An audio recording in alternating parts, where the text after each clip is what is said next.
Hey everyone, we are Jim and Joelle, and we're excited. We have some really just kind of exciting personal life updates to share with you a little bit later in this video. We're also excited to share about our 2023 garden plans with you, and something you probably don't know about us is back when we lived in the suburbs, this was kind of when we still thought we wanted to be farmers before we realized we really just wanted to be homesteaders and kind of grow food for ourselves. We aspired to be farmers, and so we started this crazy market garden in our backyard. We moved it up to our front yard, and we were just gardening with every square foot of land that we had. And we grew everything. We had kohlrabi and chard coming out of our ears, and we were overflowing in vegetables. And once a week we had this little neighborhood farm stand where we set up a little table in front of our house, set out all our vegetables, and it was really cool for the 3, 4, 5 people that showed up every week. And it was great. But we had a ton of food left over that we weren't using, and it was just terrible garden planning all around. And so we're going to share a little bit more of how we streamline things now, what we've learned, and what we're planning for 2023.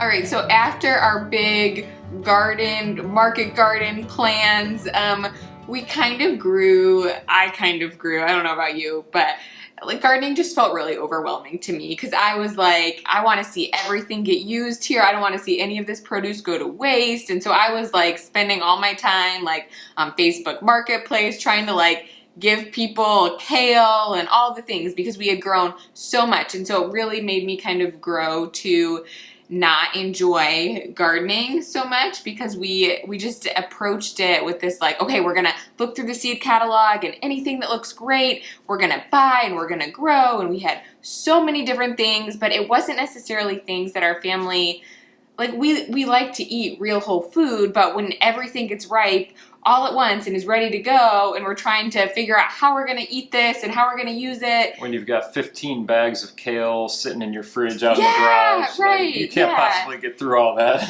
right, yeah, and all the other things at the same time, and figuring out how we're going to eat this in the next couple weeks. So anyways, that's what we did, and we're we need to come up with a new plan. And so when we moved to our homestead here a couple years ago, that's when we shifted our mindset to, instead of we're going to have a garden, it became, how can we feed our family all year round as much as we can from the food that we grew?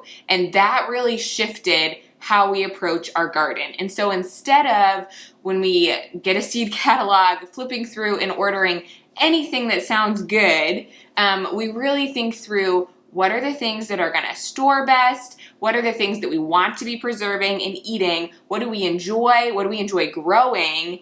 And what are we going to grow that's going to kind of be the best bang for our buck for our family? Yeah. And so just to give you kind of a lay of the land of what we have going on here, we have 2 main garden areas that we plant in every year. So this is kind of our annuals that we plant. And so our bigger one we call it our Three Sisters Garden. That's kind of out in our field. And we have some really long rows that we plant in. They're 150 feet long or so. And it's, as it sounds, we plant the Three Sisters every year. So that's corn, beans, and squash. And those are some of our favorite storage crops to grow. We do winter squash. That store really, really well. And we're still eating through our supply from last year, and the ones we will be until the summer. Yeah, until we're harvesting what we plant this next year. And so we grow that. We grow potatoes out there too in some of those long rows. And so all 4 of those are those are some of the main foods that our family eats all winter long. It allows us to hardly have to go to the grocery store at all, because all those foods are super, calorie rich, have lots of really good nutritional value, and they store awesome. So, yeah, and it just feels like you're getting your best bang for your buck, right? Because we can kind of stick them in the ground, and they don't even require a lot of weeding or whatever. We can just kind of plant them, almost forget about them. I try to do some weeding at the very beginning of the season, but that's basically it. And then we harvest in the fall, and it's worked really, really well for us to get good yields of all of those crops to feed our family all year. Makes for kind of a crazy September, October time frame. We're you know, all hands on deck at that point, bringing things in, getting things stored away. But it's so much better. It's like so much more worth it than what we were doing before. Yeah. Yeah, and then we have our other garden, which is a smaller, kind of more of an annual, I would say, garden closer to our house, and that is where we're going to plant everything else. And so it's interesting though, over time, I feel like the thing that has happened is that we've really kind of simplified that. And so every year I feel like the variety of things that we grow kind of gets pared down more and more as we really figure out what is it that we like to eat? What is it that we like to grow? And so like this year, I think there's going to be a big emphasis on growing other roots like carrots that store really well that we really love. Beets we'll do a good amount of, and then like onions and leeks. And we also do garlic. So a lot of these plants are easy root vegetables. Like we don't need to worry about planting seeds now in March. We can just put seeds in the ground. They grow if we stay on top of them, and then they preserve really, really well. So there's going to be a big emphasis on growing a lot of those root vegetables. And then we'll do a few other things that we just really enjoy eating and then preserving. So I always go back and forth on whether or not we should plant tomatoes or not, because I feel like come August, September, like everyone has tomatoes growing out of their ears.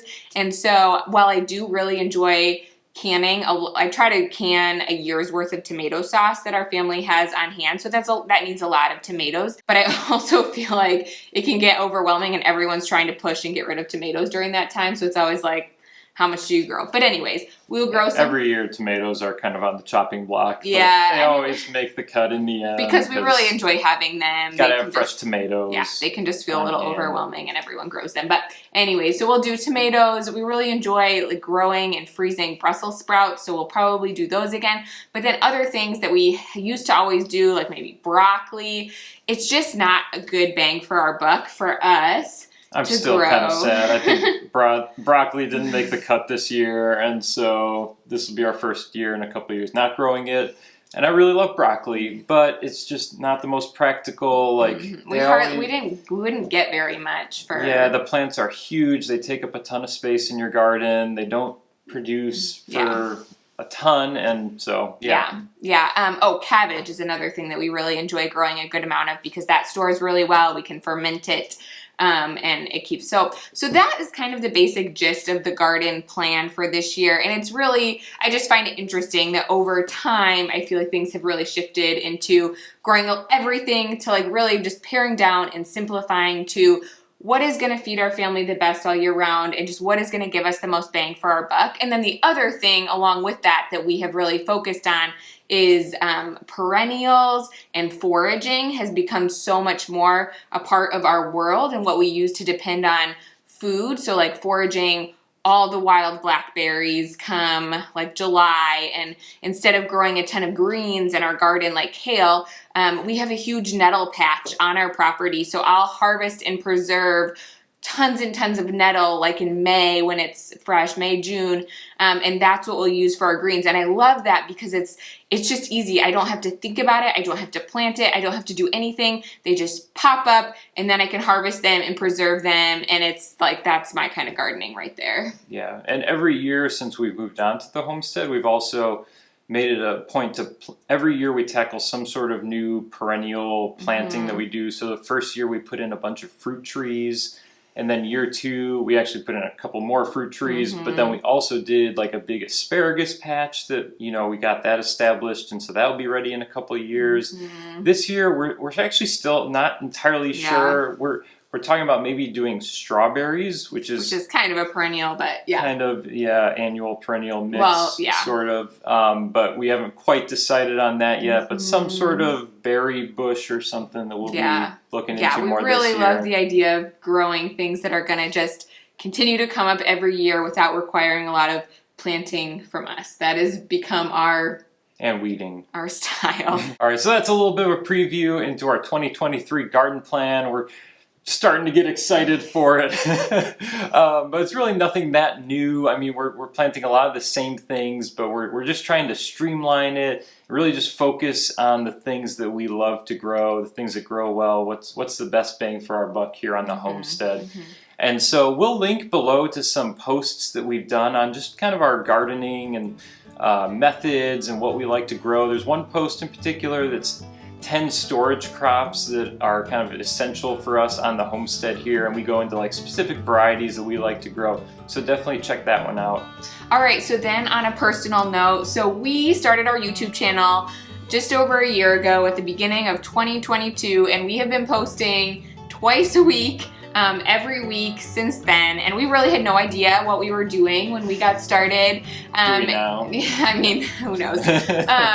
But we were just really excited about sharing the things that we were learning and the things that we were doing here on our homestead, and it has been so encouraging, you guys. We have loved being here. We have loved engaging with you. We have been so encouraged by your support of us and of the things that we're doing, and so we've been so grateful. But we are entering a season. I am currently 37 weeks pregnant, and so we will be expecting baby number 4 for our family sometime in the next couple weeks, and so that means that we will be slowing down a little bit and just wanting to make sure we are spending good time as a family. And so instead of posting videos twice a week for the next few weeks or several weeks, we're still planning on doing regular content, but it's probably just not going to be quite as frequent of an interval. So if you miss us for a week, that's why. We're doing well. We just have a lot going on at home, and we want to make sure we are loving this little one, loving our other kiddos really, really well, and giving them the time and attention they need. So we will be back in full force come later in the spring and summer when there's a lot more going on the homestead.